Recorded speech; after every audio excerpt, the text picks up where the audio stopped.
ఎక్కడైతే నువ్వు నో చెప్పాలో అక్కడ ఎన్నిసార్లు అయితే నో చెబుతావో అన్నిసార్లు నీ జీవితంలో విజయము సాధించి ముందుకెళ్తాం. ఎక్కడైతే నువ్వు నో చెప్పాలో అక్కడ పొరపాటున మౌనంగా ఉన్నా, లేదు నో చెప్పలేకపోయినా నీ జీవితంలో చాలా నష్టపోతాం. అది వ్యాపారంలో వర్తిస్తుంది, సేవలో వర్తిస్తుంది, కుటుంబంలో వర్తిస్తుంది, చదువులో వర్తిస్తుంది. నువ్వు పుట్టినప్పటి నుంచి చచ్చిపోయేంత వరకు నీ జీవితంలో 2 విషయాలు: ఎక్కడ ఎస్ చెప్పాలో అక్కడ ఎస్ చెప్పు, ఎక్కడ నో చెప్పాలో అక్కడ నో చెప్పు. కానీ చాలా సందర్భాల్లో చాలా జీవితాలు అతలాకుతలం కావడానికి కారణం చెప్పమంటారా?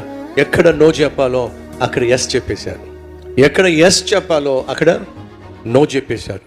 ఫలితంగా కుటుంబాలు కుప్పకూలిపోవడానికి, చదువులు అర్ధంతరంగా ముగిసిపోవడానికి, ఉద్యోగాలు కొనసాగించలేకపోవడానికి, ఆర్థికంగా చితికిపోవడానికి, మానసికంగా కృంగిపోవడానికి, ఆత్మహత్యలకు దారి తీయడానికి కారణం తెలుసా? ఎక్కడ నువ్వు నో చెప్పాలో అక్కడ నువ్వు నో అని చెప్పటం మనసొప్పగా ఎస్ అన్నావు, దెబ్బతిన్నావు.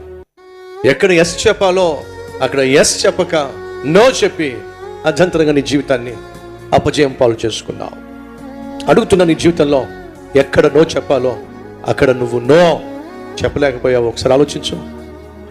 ఎక్కడ ఎస్ అని చెప్పాలో ఎక్కడ నువ్వు ఎస్ చెప్పలేక నో అని చెప్పి ఇబ్బందులు కొని తెచ్చుకున్నావు. ఒకసారి ఆలోచించు.